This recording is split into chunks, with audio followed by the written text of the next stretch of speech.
Assalamu alaikum students. The topic of today's lecture is an introduction to structuralism and functionalism in linguistics while focusing on the key differences between them. Firstly, we see that what is structuralism and functionalism. So these both are the linguistic theories and they both differ in the way how they analyze language structure, language meaning or language use. So two major approaches of studying language in 20th century are structuralism and functionalism, and they both are different in their perspective and the way they view the language, the way they analyze and study the language.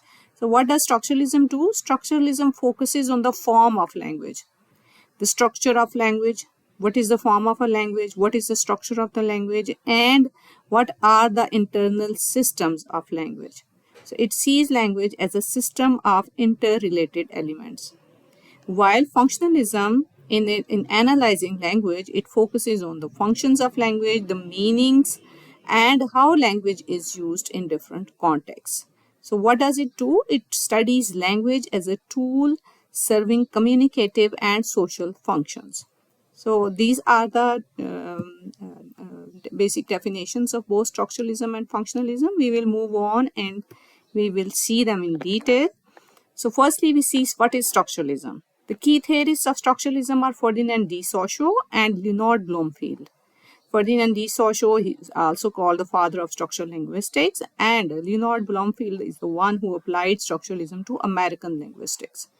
Now, how structuralism is being defined? This is a theory that studies language, that analyzes language, that sees language as a structured system of signs where each unit derives meaning from its position and relation to others.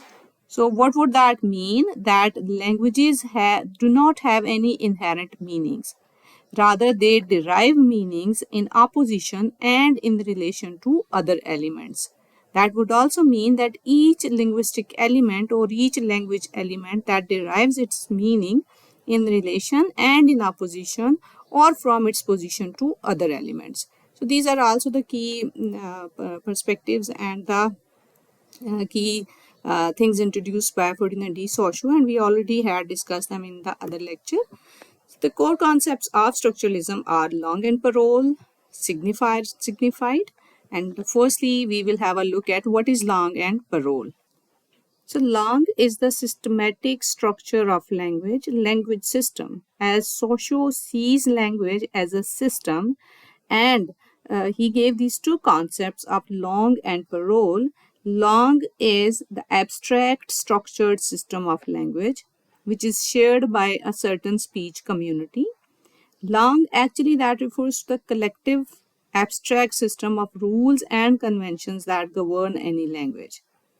Whereas parole that refers to the actual speech or language used by the individual users. So that refer to the individual use of language in particular instances of communication. So long is a system of language as a whole, whereas the individual acts of speech are called parole. The second concept is the concept of sign. As Saussure, he tells that language is a system of signs, and each sign is made up of signifier and signified. We see that sign consists of two interrelated elements which are signifier and signified. Now what is signifier? The sound or written form or image is called signifier. That also means that the signifier is something which has a physical form or that is perceived by the senses. And now what is signified? The concept or meaning is called the signified, or you may also say that signified is the mental concept or the idea associated with the signifier, and the relationship between both of them is arbitrary. Actually, the relationship or the link between the signifier and the signified is learned through social conventions and cultural practices, and that also means that may vary from context to context, situation to situation. Hence, first thing that we see over here is that language is a system of signs. Sign is the core concept of structuralism, and sign includes both signifier and signified. The first thing is that signifier that has a physical existence, and the signified is the mental concept of that signifier. The next thing is we see that language is a closed system of interrelated elements. In structuralism, language is viewed as a network of interconnected elements with each unit. No matter that unit is a unit of sound, word, or syntactic structure, each unit has meaning only in relation to the others. The first thing that we know that each unit has a meaning in relation to others, and when we say in relation to others, that may mean from its that derives its meaning. Each unit or each element of language derives its meaning from its position to other elements or in opposition to other elements. So for example, we may see that if you want to define what is good, so what is good, which is not bad, that may also mean that in structuralism we see that things exist in binary oppositions. In if one thing is there, so what is fast, which is not slow, so it derives its meaning from its opposition to other things, and things exist, or the words or the linguistic elements exist in binary oppositions. And emphasis in structuralism is on phonology, morphology, syntax, and instead of focusing on meanings or context, that focuses more on the syntax and on the structure and on the form and syntax. So methodology, while applying the structuralism on any data or on any aspects of language, what does it describe? It describes the structure of that language.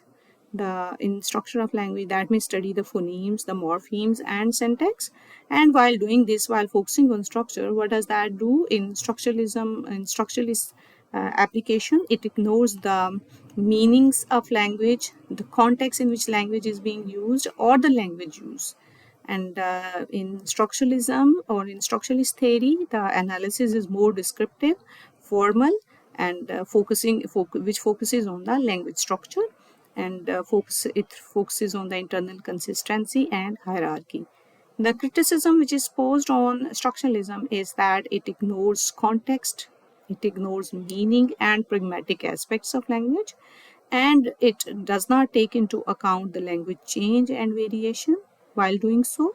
And it focuses too much on form, that it ignores that how language works in real life, and that also ignores the how language changes, evolves with the passage of time, and how different sorts of languages derive meaning in different sorts of contexts, and the communicative purpose of the language.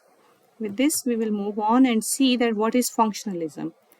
So here the definition is: functionalism is a linguistic approach that studies how language works in real communication, in real communicative situations, and it focuses on the functions of language, the meanings, and the contextual use of the language.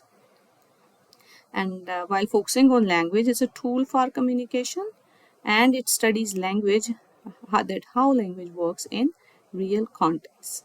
The key theories of functionalism are Roman Jacobson, who focuses on the linguistic functions, and Michael Halliday, who gave this theory of systemic functional linguistics. We will see that what functionalism focuses on and what are its core concepts. Language serves social and communicative functions. This is the core concept of functionalism, that language has the key purpose, and which is social and communicative. And while doing this, it focuses on the semantics, which is the study of meaning, pragmatics, which is the study of language use, and discourse, the study of the language beyond sentence level. And while doing this, while analyzing language, it emphasizes on the context, contextual use of the language, the purposes of the language, and the intent of the participants in communication. Michael Halliday's three meta functions are very much important, and the meta functions of SFL, systemic functional linguistics, they include ideational function, interpersonal function, and textual function. So if anyone applies Michael Halliday's theory of systemic functional linguistics on any language data, they would see the ideational purpose that it serves, and while focusing on the idea and content of the language, and the interpersonal function, which focuses on the social relations or the social purposes, and the third one focuses on the textual, how language is organized into coherent text. Next, we will see that while applying this functionalism and on any language data, it analyzes actual language use. It studies discourse, speech acts, language variation, and studies discourse, pragmatic semantics, and focuses on the meaning, context, and purpose. But that also the different sorts of criticisms are being posed on this functionalist theory, because everything has got its own limitations and it's being seen as too broad or descriptive approach, which is not much structured, and it is less formal, has less formal rigor than structuralism, and it emphasizes less on strict form. And this is a table, and just having a look at the table, you would see that what are the key differences between both of these approaches. As we already had discussed, the structuralism focuses more on structure, functionalism on function, and it views language as abstract systems of science. The structuralism views language as abstract system of science, while functionalism see language as a tool for communication and meaning. In methodology, the structuralism focuses on more on formal analysis, whereas functionalism focuses on discourse and context analysis. The key question that structuralism asks are what are the parts of the system, whereas functionalism's key questions while applying functionalism is what is the purpose of this utterance or these utterances or this language unit. And the unit of study in structuralism, it studies long and sentences, whereas in functionalism it studies parole, which are the actual instances of language use, whereas it studies long the abstract conventions that govern a language, the underlying rules of a language. And in context role, it is minimal and it is central to analysis and the key theories. And criticism is that this is being seen as too abstract, whereas it is being seen as too broad. And with this, we move and see some more. Yes, we already have seen that. And yeah, just have a look at this sentence. Can you open the window? Now, if the structuralist analysts see this sentence, they would focus on the sentence structure and they would see that this is an imperative statement. And in this imperative statement, this is a form of question, and syntactically it is it is in order, and syntactically this is correct.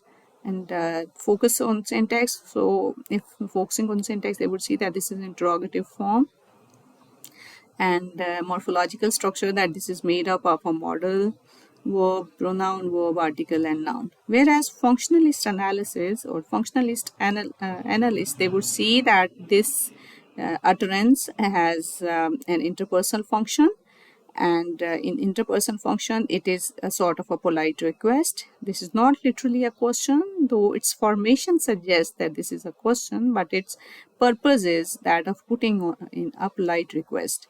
And context, it considers speaker's intention and context, where the speaker wants someone to open the window, and this is not just to get the information, as there may be in seeing the utterance as interrogative. So structuralism form-based, whereas functionalism is meaning-based. Modern linguistics blends both perspectives. So a blend of both perspectives is also quite fine if you apply both of these on any language data set. So that's going to bring more findings or rich findings. Structuralism gives us a systematic rule-based view of language form, whereas functionalism helps explain why and how people use language in real context. Both theories contribute to modern linguistics. Structuralism shaped early phonology and syntax, whereas functionalism influences social linguistics, discourse studies, and language teaching. And the key terms to remember for this lecture are these: long in parole, signifier, signified, metafunctions of Halliday, discourse, pragmatics, and context. So these are the readings which would be helpful for you. Okay, so the discussion questions, have a look at them and then try to think about them and write about your viewpoint. What is your viewpoint about these questions. So with this, I would say thanks. That's all for today, students. Hope this is clear to you.